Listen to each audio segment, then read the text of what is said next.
Welcome, everybody, to the American Space Museum. I'm Marquette. We're so glad you're with us today to stay curious. Today with our good ASM partner, Mr. Tom Usciak. Hey, Tom. How do you do? Great to see you here today. He traveled down from Lancaster, Pennsylvania with his good friend, Nick Nolte. I knew I'd blow that. Steve Nolte, not the actor Nick Nolte. That's right. Steve Nolte, we're going to bring him on here after a little bit after we find out 28 years ago, Tom, you were standing in the frozen tundra of Kazakhstan a month ago, 28 years ago on March 14th. And What were you doing there? Freezing. No, I was there to cover the launch of American astronaut Norm Thagard to the space station Mir at the time. It had been the first time that an American launched to a Russian space station and also launched on a Russian Soyuz rocket. And that was a big deal. It was. With the relations with the Soviet Union as it was back then, and the first, American to go to their space station, which, I always wondered about the other side there, them giving up some of their secrets about stuff. But Tom's going to tell us about that experience there. Yeah, Once in a lifetime, it sounds like. They were very accommodating with things. We got pretty much to see what we wanted to see. There were a few areas that they asked us not to take pictures of in the training area, but we did get to see the training, but we're just asked there not to photograph that. But for the most part, as you'll see here when we start running photos, everything was quite open. And we've got behind us here, beautiful picture of, this is not Disney, okay. That's Red Square, right? Red Square. It was one of the few short periods of time that I had to do a little sightseeing. It was right near the end of the trip after we got back from Baikonur and Star City, which I think they call Korolev now. And it was a way to wrap up the trip. I believe they call that the St. Basil's Cathedral. Everyone always calls it the Onion Church because of the shape of the domes there, but I believe it's St. Basil's. Just as iconic, I think you're right there. Iconic imagery there, just like we always bring you here on Stay Curious. Some of the things you're going to see. What a trip Tom had. He's going to take us from the rollout of the rocket to the launch. He had some awesome pictures inside Mission Control, and then a little taste of the Buran that he got to see. Their one and done shuttle. And then we're going to bring on Steve Nolte. And juxtaposed in space history today is 42 years ago, Space Shuttle Columbia was orbiting the Earth with John Young, former moonwalker, and rookie Bob Crippen. And we're going to bring Steve Nolte on, has got some pictures of Columbia under construction to kind of bonus you all out today. So look forward to that. We'll talk to Tom a little bit about his what he thinks about the shuttle, because you are part of our event this weekend that we're ready to roll. Shuttle Fest 2 is ready to go. We welcome you to come. You can still save $5 on the $20 admission by hitting that QR code. We are turning the there'll be plenty of food there. We got a box lunch that you had to pre-order, and we're taking care of that already. Featuring Chris Calley, world-renowned space artist. That Chris will be here tomorrow to talk about his involvement in the Shuttle Fest. And you brought us to Chris. Hi to your baby brother Mark out there. We Hello, know Mark. He's watching. But Marty hadn't given you a shout out. Marty Winkle, my co-producer here. Hi, Marty. Hello, Mark. Hey, Tom. Hey, You're talking on the Usciak microphone. And Marty, this is our 794th episode. And we never envisioned having friends like this here through the program, did we? And what a contribution they've made to our museum here. You and your brother liking our program. Tell us how that started, that you found us. Some people have asked me how, and I have to think here. I believe it was through my affiliation with J.L. Pickering and John Bisney and the space history books that they produced, Outstanding books. which we had some good representation in, and I think you sent me a question once about imaging on Apollo images, and I answered you, and then we just started Yeah, communicating that's right. with each other, and the difference between the old analog way of printing compared to how you can improve digital imaging. Yeah, we bonded over photography. Tom owned a very professional lab in Lancaster, Pennsylvania. Right. I managed a very unprofessional Ritz camera for years. Where's the camera stores at, guys? Gee, I'd like to hold my hand on the new Nikon. I saw one out here in Route 1 in Titusville, one that was closed. I saw a Kodak sign. Yep, over there across from Moonlight Drive-In that I told you got a dinner waiting for you there. Yeah. Anyway, Tom, you're part of you led us to some great people. Chris Callie's one of them. Steve Nolte, your friend's another. This is how we roll at the American Space Museum, building bridges to people that are attracted to us.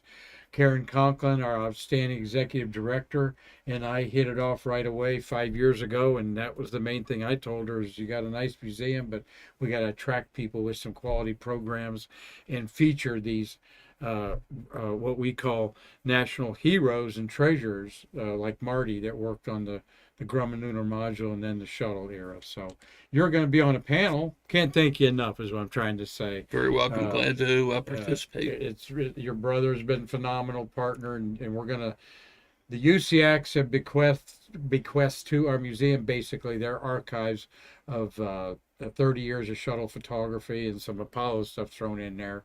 And we'll be doing something with that to help promote our museum as well as them. Tom, you're going to be part of this panel Saturday morning with Nick Thomas, the Delaware North lead educator for their astronaut encounter, John Zarella. When I look back at John, he was in the pioneering front of the 24-hour news cycle right now. CNN was the first ones, and he was one of their first hires down there in Miami. And have you thought much about the shuttle legacy in which you want to share over that 30-year I've been thinking about what I want to say tomorrow, and I'll have some ideas and comments.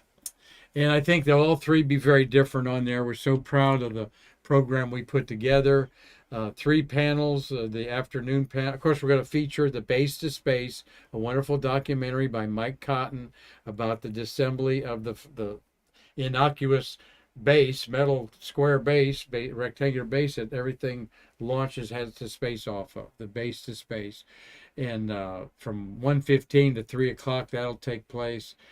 Afternoon panel there with Chris Callie, Ron Woods, Doug Forrest, each one of them a very unique artists in their own right, and what they record in space history is unique, I think, right? Yeah, they're all good guys. I know all of them. You've been involved with them, of course, through Space Fest that they held out in Arizona over the years. And then we're going to end the program with the Rocket Renaissance, The Future Expands the Past, with Steve Lloyd, who's on our board, and he's involved with the company. All Points is bringing in space prep out to Space Center to process payloads coming back to and from the moon and other places. And then Antoine Kurawas, we're so happy that he is going to be there. Confirmed him again today with Ashley at the Public Information Office there, Public Affairs Office. Ashley Nelson, thank you for connecting us with Antoine.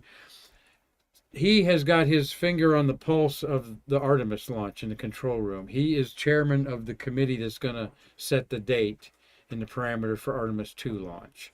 I understand that might be around November 2024. A little bit long to wait, but we'll wait. So I hope they do it in the daytime. Yeah, that'd be a nice favor to everybody to do it during the daytime. So, Tom, anything you want to say about Shuttle Fest, and we'll go to Bacanor. Well, I'm glad to be back for number 2. Number 1 was a great time last year. Took a lot of pictures.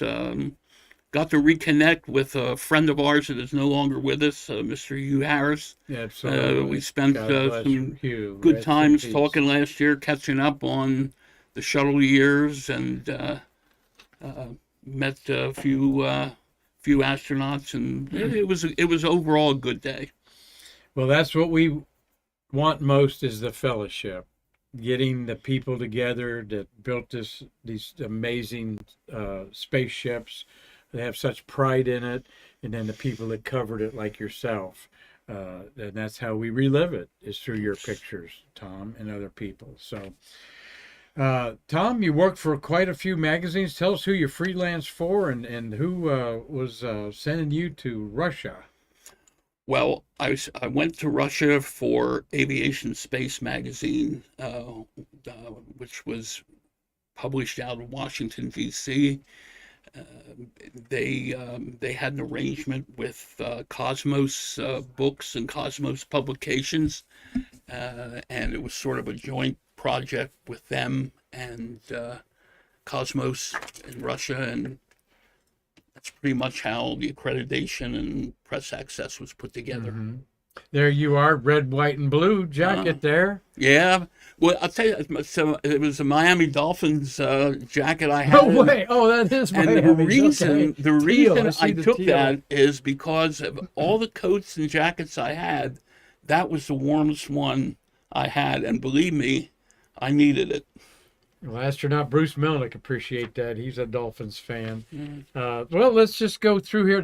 Who's that with you there? Well, some of them I don't remember their names. The gentleman there as we look at the picture to my right is John Tilko. Oh yeah, I think you know who that. Your that left name. there. You're right. Yeah, met John. He's awesome. Yeah. He's got his friend Woody Hobaugh orbiting Right, Earth they're now.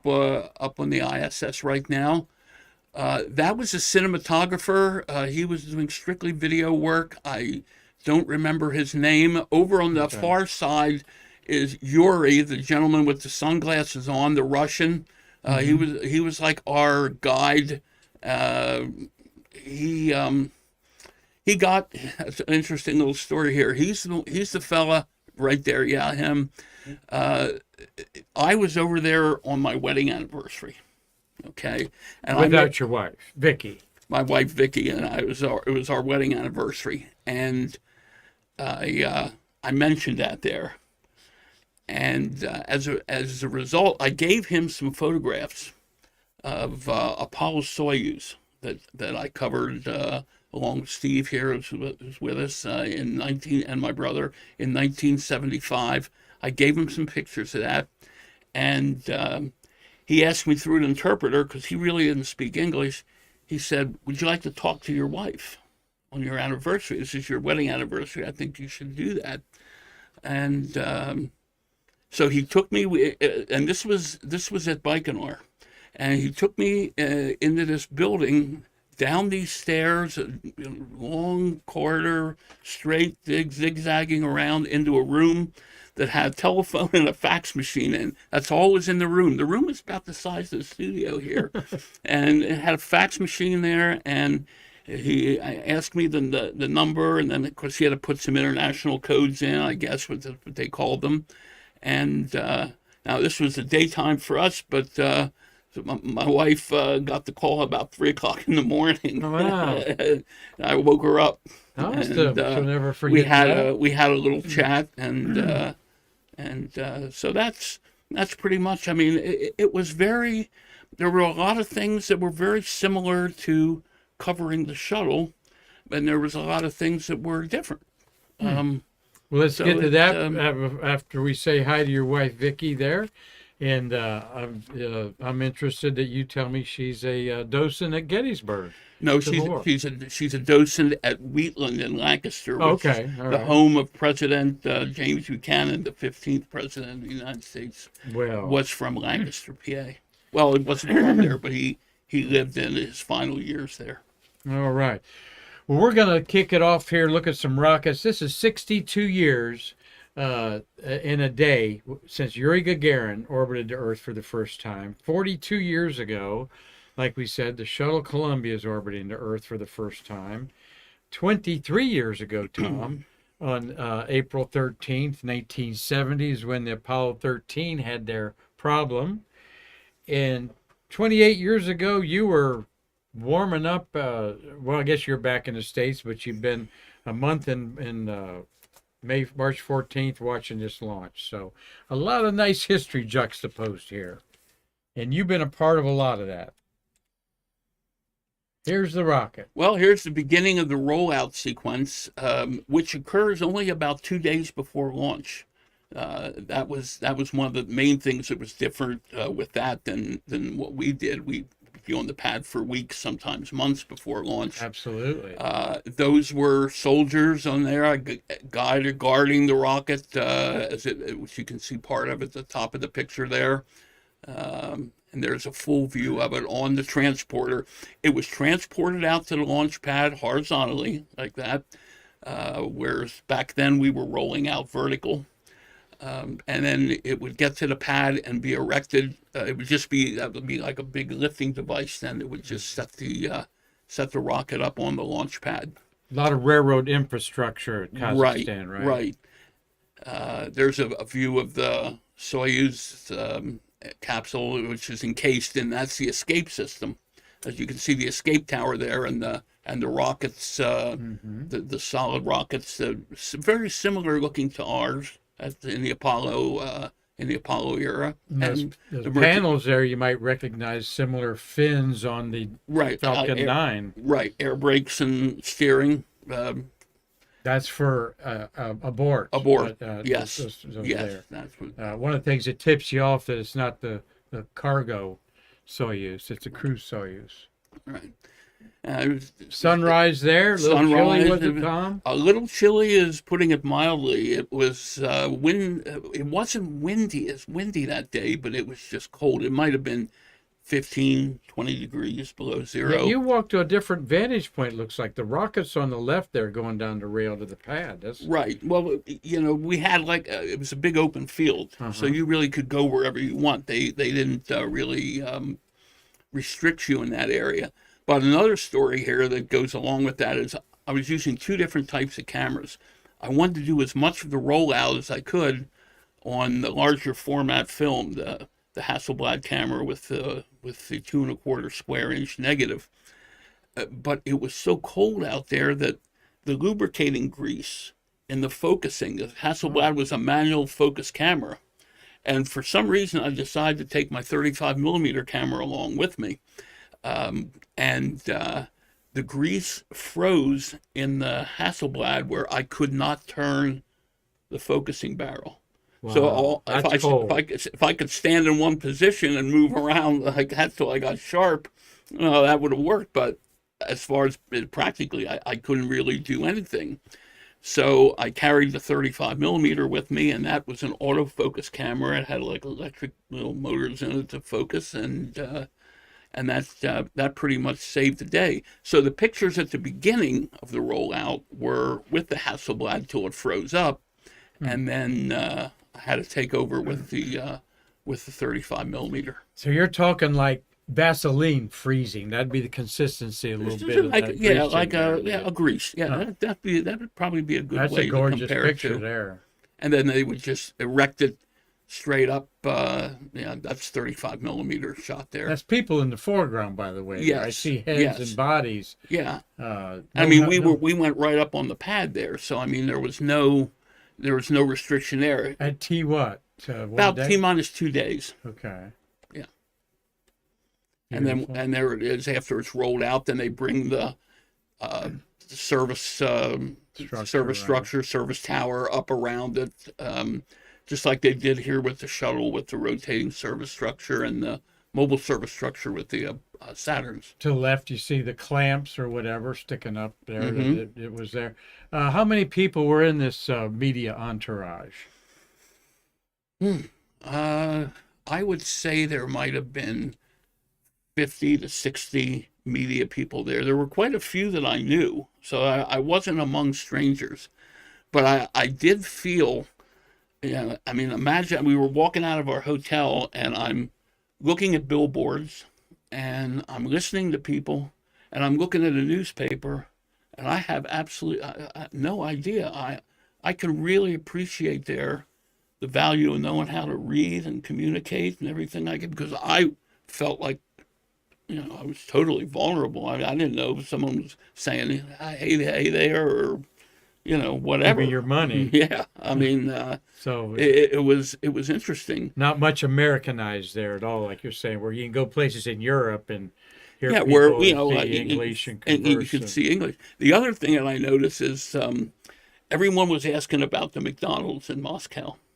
So they said, well, if you want to go to McDonald's in Moscow, go like in the middle of the afternoon. So we did one day, and we're trying to order in there. Now, we had an interpreter with us, but there were people in there that didn't and couldn't speak Latin. They're pointing to things on the board there, because it looked similar to us. So we walked right in, and when we left, we walked out, and they were lined up down the street and around the corner to get into McDonald's. Looked like someone was standing in line to buy tickets for a rock concert or something like that. They were just standing there waiting to get in, and that's why they said be there. Wow. So it's just little things like that that come back to me when I'm thinking about what went on over there. Well, we're glad that Tom Usciak's here to remind us of this momentous time in NASA's history. There's Norm Thagard there, the two cosmonauts. So you got to see him before the launch. They have a lot of rituals, I know. They do, and here again is something a little different. I mean, now there was a piece of glass there in front of them, plexiglass, but I mean, we were allowed right up to it.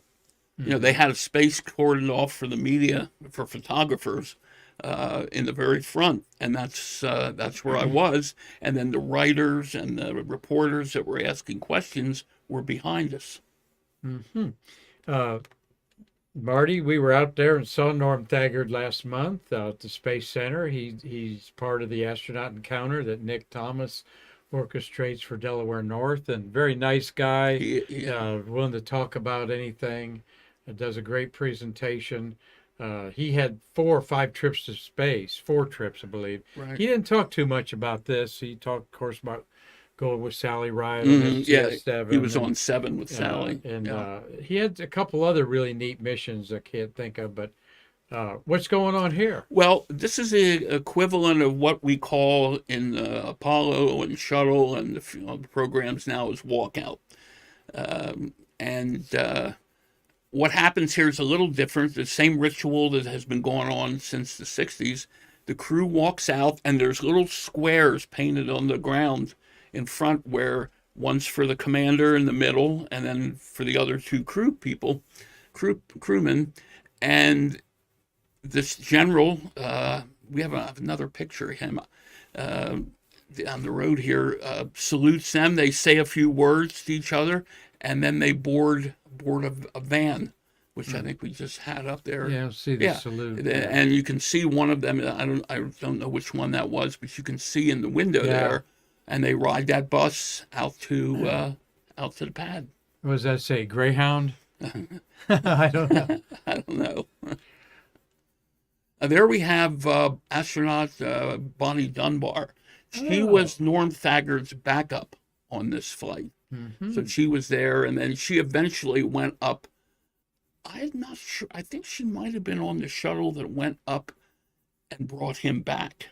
Okay. Because that was STS-71, I believe, that brought them back. That was commanded by Hugh Gibson, who we got to see him and the crew over there were training in the Mir, or getting a familiarization with the Mir station, before the flight. It's just coincidence that his crew was there at the same time we were. Well, 3, 2, 1, liftoff. So what was that like in these outstanding photos? You got a little bit of exhaust between you and the camera. And a short distance. We're only a mile away there, which is another big difference. A mile away. How far are you away normally at the press site there? 3.5. 3.5. And if you're at another site, you're 4, maybe 4.5. Uh-huh. I mean, the sound from the rocket had already got to us at this point, and that's with a 300 millimeter lens. So normally that looks, if that was in the press site, that would be more like a 800 millimeter here at the Oh, right, yeah. 39. If it was a Beautiful ascent there. Tom, you photographed Saturn V rockets going to the moon. You photographed about 70 shuttle launches and probably that many single stick rockets. What did this sound like? Was it like a Falcon 9? Was it like a Delta? What was the, sounded like a Saturn 1B. did it really? Yeah. Okay. Which you Yeah. photographed all three of those, I believe. Yes. And the profile straight up, Straight up, then and it- started carking It there. started pitching over and climbing out. Hmm. Anything else about the launch experience itself? Once it got up, no, it was just being that close. I mean, you could feel it. Yeah. I mean, that's as close as I've ever been. We've had remote cameras almost a mile away already. Jeez. In fact, I think for Artemis we did. But no, that was interesting. I mean, you could feel the vibrations quite. Was there a big safety meeting or so with the media, or No. no? I just kind of go No. out there. In fact, I'll tell you about the way that place is set up. We stayed on the base. We stayed at Baikonur, and our hotel room was closer. The quarters that we were staying in was closer to the launch pad than the press site is to pad A and B at Complex 39. Wow, that's 4 miles or so in there. Yeah. And we were closer. Hopefully they had good heaters in there where you're staying. Big radiators, but yeah. Believe me, it was cold. So this is the service structure Right. after the launch. After the launch, they put it, and they took us out there. Not long afterwards, they did that here too for Apollo and shuttle, but it was usually later in the day, a few hours afterwards.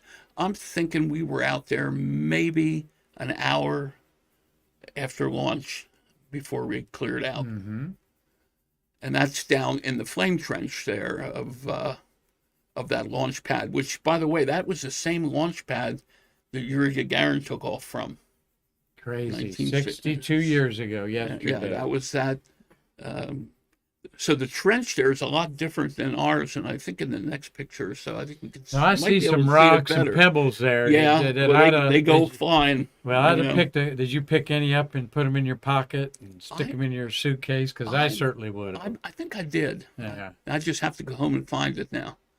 There you are. There I am standing in the Miami in the flame Dolphins trench. swag on there.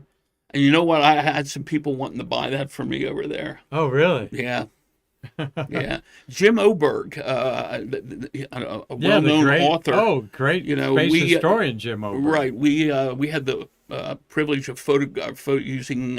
He used one of our photographs on the cover of one of his books, and I mentioned that to him when I met him over in Russia. I didn't know that he was gone, but he was part of our group, and he signed. He had to happen to have a copy with him, and he signed me a copy of that book. But he had. Which one is that? He wrote Red Star and Orbit's the one that brought him up there. Everybody read Red Star and Orbit. Yeah. Jim Oberg. Yeah, the name of the book it's an STS-6 launch picture on the cover. The Race for Space or something like that. Well, I'd be very honored to meet him. Yeah, he's a good guy, but he had this like Dallas Cowboys duffel bag because he's from Texas, right? And they were trying to buy that from him too. Huh. Yeah. Any blue jeans you had? I mean, it's 1995 there. Yeah. It's in there. So, what an experience there. We got Norm Thagard up in space. So you have the after launch press conference. So you have the gentleman in the back with the microphone is an interpreter. Mm-hmm. The two men in the front there, one of them, and again their names escape me. One of them, the gentleman there with the glasses, was the United States ambassador to Russia at the time. Okay. And then the other gentleman was the Russian head of the space program, their space program. And it was just it was a press conference following the launch. And again, they let you get very close. So this is some transmission from the Soyuz, I guess. Right. We moved. And the Mir space station. Right. There in We the middle. moved over to mission control then for the docking a day or so later. and that happens to be on the big status boards. Mission control in Russia looked a lot like mission control in Houston in that day. Now, not so much like the modern one they're there now, but the one that was there during Apollo and the early part of the shuttle program. It looked that way. So there you can see it. That's their mission control, and the consoles there with monitors and Checking the CRTs out there. and all that. But that's a pretty a 1995. tracking That's map. a pretty impressive Yeah, tracking map. it was very, very interesting, and again, they were very accommodating there. Now there you have a Russian, a dignitary there. Our ambassador is there, and his head to the back. I couldn't get into a better location. I wanted to try to get the location where I could see the people. And if you look on the screen there, that is after the crew docked with the Mir station and entered from their Soyuz into the Mir. Excellent depth of field on your image there. I know you're shooting film or slides. That was With film, Hasselblad? color negative. No, that was all 35 millimeter. Mm-hmm. No, that's a tough light challenge there. I do know that. Probably with 400 speed film. 400. Yeah. So a little side trip to see. A little side trip before we left. They took us out to take a look at. That's an Energia rocket. So that was the rocket there. That was the booster that launched the Buran.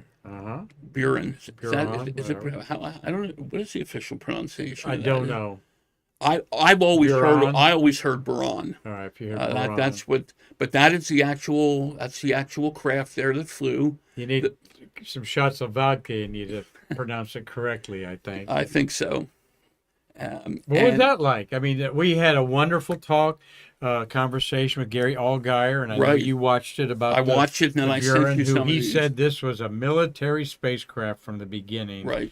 And that because when we put Columbia up, they scared them that we had that capability to put something that big instantly over Moscow. And so Gary Allgaier, hats off to you. What a great program. And you can see that on our YouTube channel. And I posted these pictures of Tom's the other day, too. Now, I believe as time went on, first of all, it was pretty much abandoned. There wasn't anything going on there. I mean, we had to run it a place. So, Really? And then eventually, I think that roof collapsed. Yep. And the roof collapsed. Yeah. Now, there was another orbiter in construction at the time we were there, and everything just stopped. Yeah. And as you can see there, they were in the process of installing thermal tiles. All the tiles the same right, shape. That's the landing gear door. Together. That's a landing gear door. You can see the deployed landing gear there, the wheels, and it just stopped. And the cargo bay was open, though we couldn't get up there to look into it. In fact, if my memory serves me right, that was one of the areas they asked us not to take pictures pictures of that bay, because there were no, like with the Buran, the door, it was finished and the doors were on it. But this one was going to be sort of in the position that we're going to see with some of Steve's pictures, and that it was under construction, so you could look actually into the bay, and they asked us not to take pictures of that, so we didn't. And then right before we left, it's the same time that I took that other photo of the cathedral. That's Lenin's tomb in Red Square. Oh, okay. And then you can see the steeple in the back with the red star on it. The tomb was closed at the time. It was not available. We were hoping to get in there, but I think they were, I guess to put it mildly, I think that they said that they were doing some work on him, and so whatever they do to keep him preserved, they were in the process of working on. So we couldn't get body's on full display there. It is preserved. It is so many. There was talk of them removing him and putting him in a cemetery, but it never happened. I think when the Soviet Union fell, they were talking about that. But as far as I know, he's still there. And the beautiful basilica, whatever there that Basilica saying, quite a Oh, trip sure. there, Tom. Once in a lifetime, like I said there. Uh, you've never been back, right? No, it was a once and done. Mm-hmm. And in general, you look back 3 decades. What sticks out besides the cold? The cold is the first thing. The second was the overall friendliness of our hosts over there. Uh-huh. It was just, we were all surprised as to how nice and professionally we were all treated, and it was I was very pleased and happy. Well, you got some outstanding pictures. Your client was pleased, I'm sure, Yes, with it there. Just a taste of some of the pictures. You did shoot film, right? all filmed. There's no Did digital. you take you took all the film with you, Yes. or did you didn't No, buy no, any no, over I didn't there? buy. I took all the film with me. Right. Did you use the lead line shields at the airline? I believe we did, and we were just talking to Bill Whiting about that I today. used to sell the heck out of those little Yeah, bags. I of think super I did. glue. I think I did have them in there. Yeah, Well, Marty looked up. Tom Pickering was the U.S. ambassador Tom to Pickering. China. Tom Pickering. Thanks, Marty. 1995 As soon as Mark mentioned the name here, it came right back to me. And with that, we're going to get Steve Nolte over here. He's not the actor Nick Nolte. Come over here, Steve. Got a seat there for you. Marty's going to do a little finessing around there as you guys. Tom, tell us how you know Steve. We go back to high school.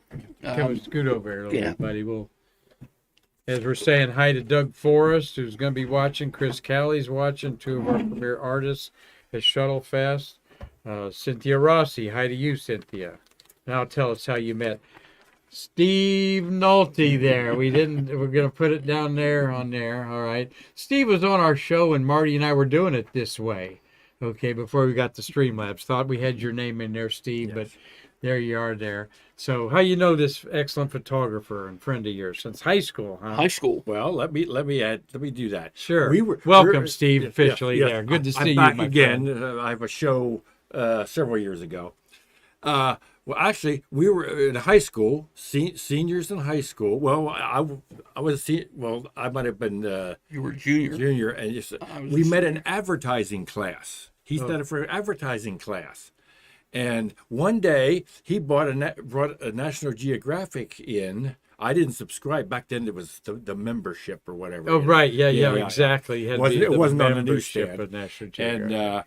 And and he had space pictures, and I saw him looking through these. It was of a mission, Apollo mission or something. I thought, wow. So I said, "What do you got there?" And then we started talking about space. We met at advertising, and then here we are. Huh. And I thought you guys met fighting over the AV cart as you're getting out the. Well, that's right. We were an AV club. We were an AV club together. That's right. Yes. Well, we're gonna, Steve. You got some great pictures to celebrate Columbia up there with you. We're glad to have you on there. Melissa Pope's watching. Give a shout out there to a couple of our friends there. My friend Bill Whiting, who I just got to see today, Steve Hammer, Melissa Pope, Dave Stange, Ross P.O. ROSPOV. ROSPOV, Thomas McGregor, our good friend Carlton Bailey, CB, Gary Folsom, my little brother Mark, Hans Christian Ben, Hazel Banks, Hi, Hayes. Hazel McDaniel, and last but not least, Christopher Mick. Hazel McDaniel. That's Connie. That's Connie McDaniel. That's she is an awesome cleaning person. She loves to clean, and Marty calls her Hazel. There, remember the old Hazel Yeah, sitcom? Oh yeah, Shirley Booth. Mr. Baxter. Mm-hmm. Okay, Mr. and B. you got to be a baby boomer to understand that. Okay, well, yes. Mr. B. Mr. Yeah, B. Mr. B, Yeah, Mr. B there. Well, I'm glad that Steve came with you today, and let's get some of these. How did you get out there to? That's the Yeah. this is Port out Stein in Las Lane, the Secret, care of but this is Columbia. part of Columbia. Yeah. You're out there at Downey, California. Yeah. Rockwell, Well, the maker. Back then it was North American Rockwell, Uh-huh. the combination, and that was up at Palmdale at Plant 42. Okay. Look at this being constructed. Yeah. Like And space what plane. had happened? Schoolmates of mine just wanted to go to California and see California, and so we went out, and we're getting ready to go out, and I thought, wait a minute, Columbia's still out there, and I can't even remember if it was 1978, probably 70. Yeah, I was thinking it was 79, but you're probably 78. 78 because it came to Florida. Yeah, in it came to 79. Florida. There you go, In exactly. 79 this month. Yeah. And so I thought, well, if we're going to be out there, so I had Aviation Space Magazine call them and make arrangements. Just sure, come on out. And so I drove up to Palmdale, and it's in the Lockheed complex. Plant 42 is off of where Lockheed was, and technically in Lancaster, California. It's Really? it's Lancaster, there's California? Lancaster, California. And you guys were in Lancaster, Pennsylvania. You can't make that stuff up. And so, and even when I registered at the motel, the woman looked and said, "Yeah, that's right. It's Lancaster, Antelope Valley, and is the area." And so I made arrangements to go out there, and I took the Hasselblad along, a wide angle, just a single wide angle lens, and I got That's the starboard side there. and And then we've got in there, and my public affairs escort was John Sandow, I remember, and he took me around. And first thing he said, "Wow, nobody's ever brought a Hasselblad in here before." Which the Hasselblad tells people, wow. Yes, it's that Swedish camera with the large 6x6 centimeter square. Yeah. For resolution. Medium format, we Yeah, call it. yeah. But So- what's famous about the Hasselblad that our regulars would understand? Well, it's been used on the moon. There you and go. And for a while on the shuttles and so forth, electric with film.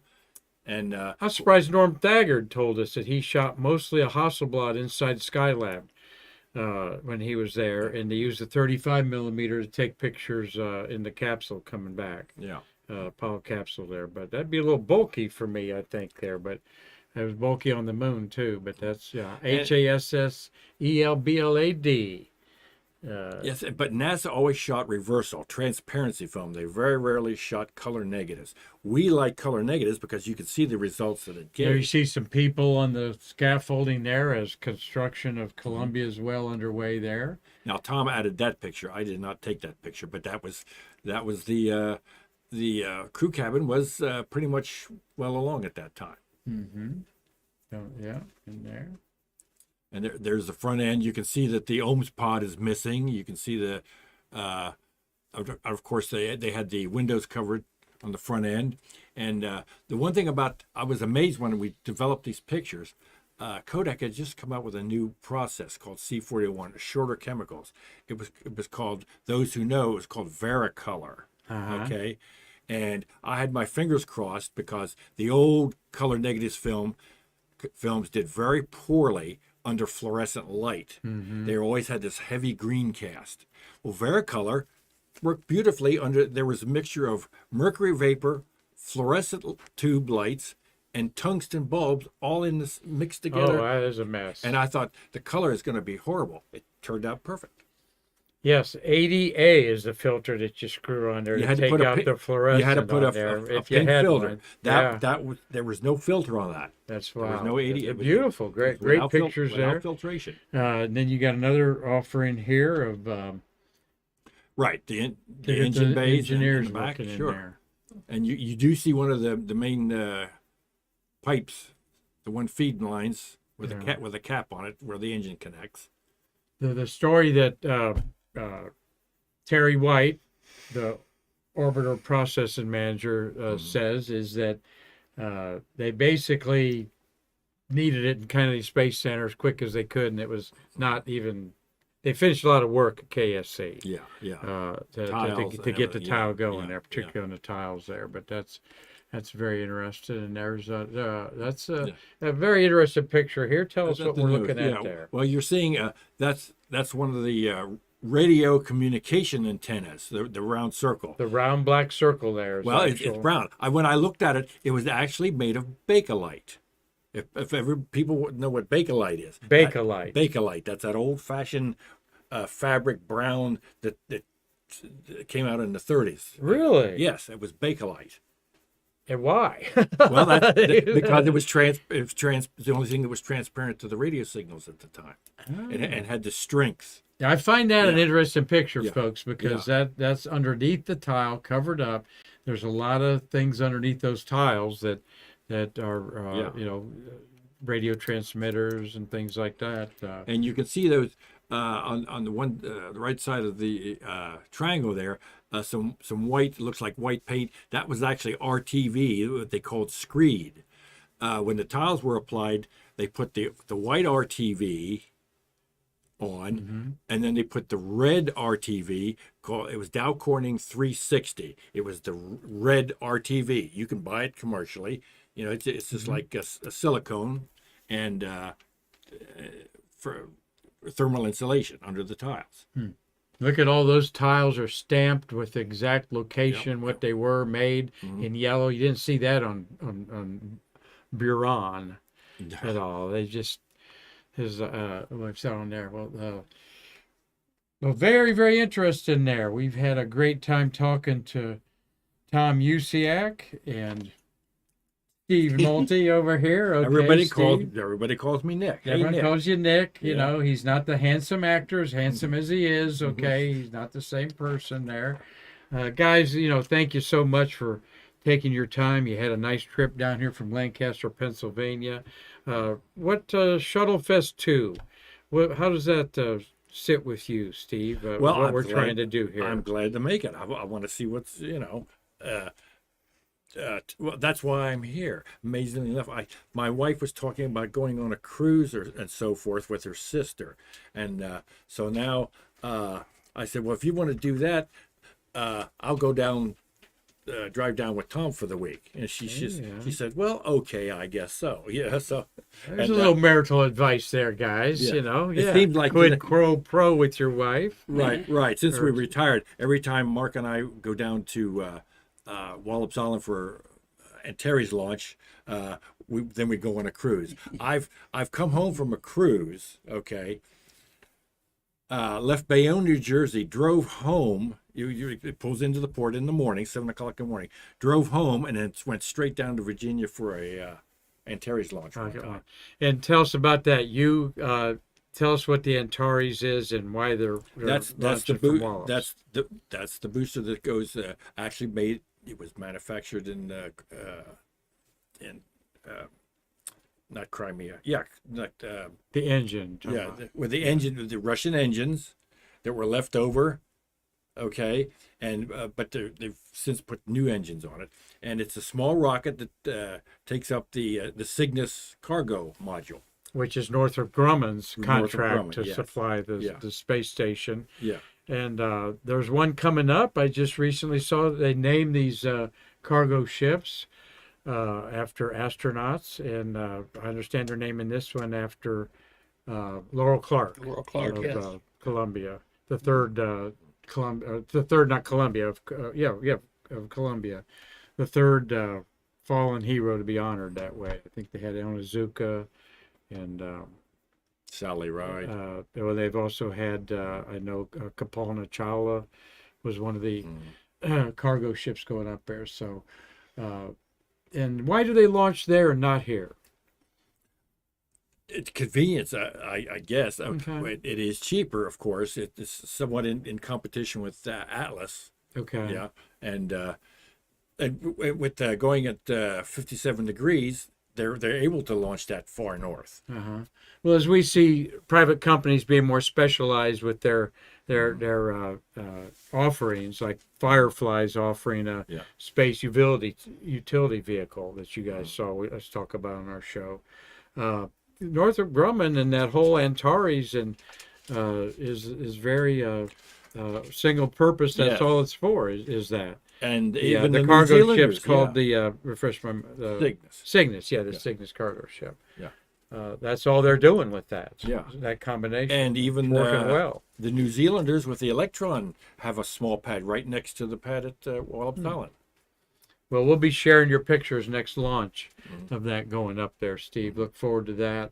Unless Mark Usciak gets better pictures. Ha, ha, ha. So see who does best there. Well, Mark has me working on reducing the size and weight of the remote cameras. We want to be able to. It's too complicated the way I have it wired. Oh, is so it? we're gonna change that. If it works, don't mess with it. That's used to be my philosophy, but yeah. but I'm downsizing telescope things and Yeah. stuff like that as I look for more leverage with things on wheels to move things and me carry less in my age. The news media, they're restricting the time that you have to set up remotes. Oh, I gotcha. And so Sure. we have to make it. We got to plop it down, That's lock it down. interesting. So. Focus up, plug it in, test it, put the weather cover on it, and walk away. So they only give you 20 minutes per site right now. So Mark, of course, with the SLS, Mark was down for that, and there was delays. They had to go out and service the remotes. We want to build our remotes so they don't have to be serviced. Mm-hmm. That's what when Tom and we all did the shuttle launches. Our remotes were designed. I had a large battery. They didn't have to be serviced. And Tom's done a couple programs on that. It's fascinating there how these remote guys work. We've had Carlton Bailey on here talking about it, and we'll talk about it more on Stay Curious. But it's Steve is the electronics whiz behind your organization there. I know that. I don't know electronics so much. I'm good at electromechanical. Okay, it's hobby electronics basically. It's nothing complicated. We have another team member, Bob Preston, who worked close with Steve here on designing and bringing those boxes and tubes. Hope Bob watches to fruition. And if you can find one, we'll meet you all at the Radio Shack Saturday morning, okay, before Shuttle Fest, and get your batteries there. Yeah. That's one place I miss too, is Radio Shack. Yeah, they made the triggers that we used for remotes were nothing more than they started as sound level meters right off the shelf at Radio Shack. Interesting. And all the pros were using them. Steve, thank you so much for coming here today. Is there something you'd like to say to our Stay Curious watchers before we say goodbyes? Well, wish everybody luck with the SLS system, and I'm glad to get back to the museum. And the museum is expanding, and what a job you're doing! It's amazing. It's absolutely amazing. Well, it's our whole team here. Led by Karan, but we got new floor carpet since you've been here, which you were getting ready to with the last time. Exactly. And Tom, how about you? Parting comments here. You're such a great partner with your brother. We talk about you all the time. Cliff Watson down in Australia just sent us 200 stars. Very good. Which is about $10. Daylight savings, Cliff can't watch live too much because it's his brekie's like 5 o'clock there instead of 6. So, but just keep things moving forward. This is a fantastic museum, and you're all doing a great job.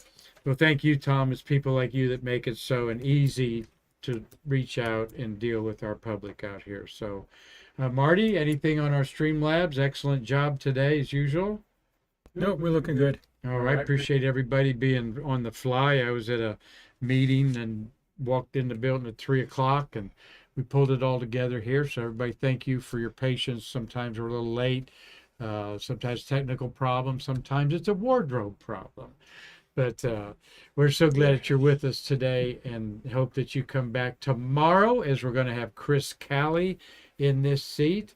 We're going to have Mike Cotton, Chris Calley, the artist, Mike Cotton, the film documentary director, and have talk about Shuttle Fest and some of their contributions to our programs here at the American Space Museum. So until tomorrow, when we're going to say a big TGIF, I'm Mark Marquette saying we can't wait to see you in our museum soon to bridge the space between us.